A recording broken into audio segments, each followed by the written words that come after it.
Mari belajar beragama dan beriman. Bersama saya, Maria Bernadetta Amsikan, SAG, mengasuh pelajaran agama Katolik dan budi pekerti di SMP Negeri Oekopa. Subtema yang kita pelajari hari ini tentang sakramen gereja. Tujuan pembelajaran menceritakan peristiwa pembaptisan, menjelaskan sarana yang dipergunakan dalam sakramen baptis. Sakramen gereja. Membaptis berasal dari bahasa Yunani, baptiso yang berarti pembasuhan atau penyucian.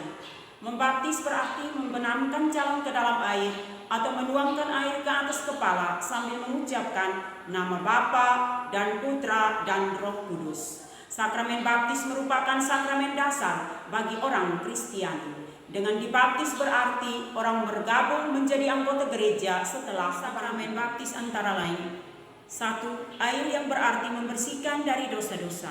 Dalam perjanjian lama, air dilihat sebagai sumber kehidupan dan kematian.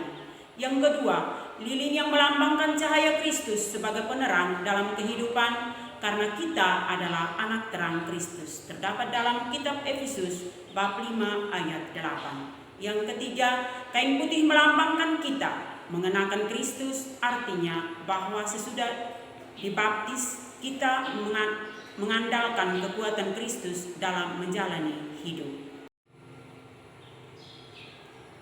Pembaptisan dapat dibedakan menjadi dua, yaitu 1. Baptisan dewasa, yang kedua baptisan bayi.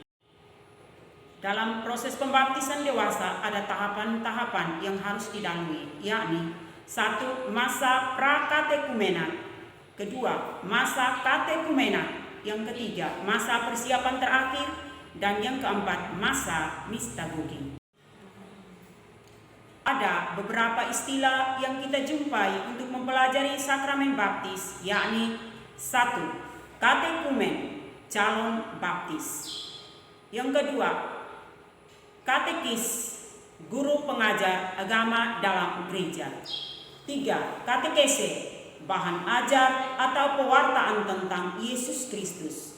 Yang keempat, katekismus, kamus atau buku yang mencakup materi pewartaan Yesus Kristus. Buah atau rahmat dari pembaptisan adalah menghapus dari segala dosa, dilahirkan kembali menjadi anak Allah, mendapatkan rahmat pengudusan dan pembenaran yang mempersatukan seseorang dengan Kristus dan gerejanya, dimeteraikan yang menandakan menjadi milik Kristus selama-lamanya, ikut ambil bagian dalam tugas gereja.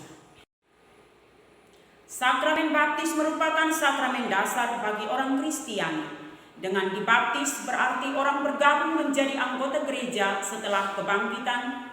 Yesus memberikan tugas perutusan kepada para rasul untuk membaptis.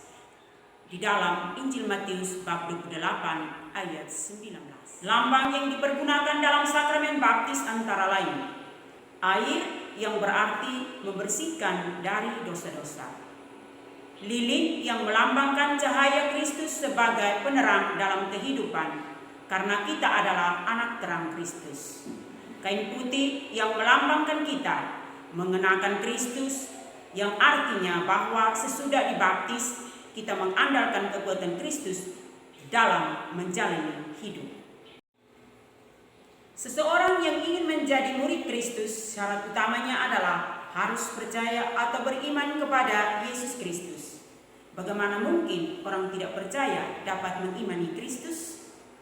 Percaya, terlebih beriman, tidak berarti hanya sekedar mengetahui, melainkan percaya dan hidup sesuai dengan ajarannya dan berupaya untuk mewujudkan ajarannya dalam kehidupan nyata sehari-hari.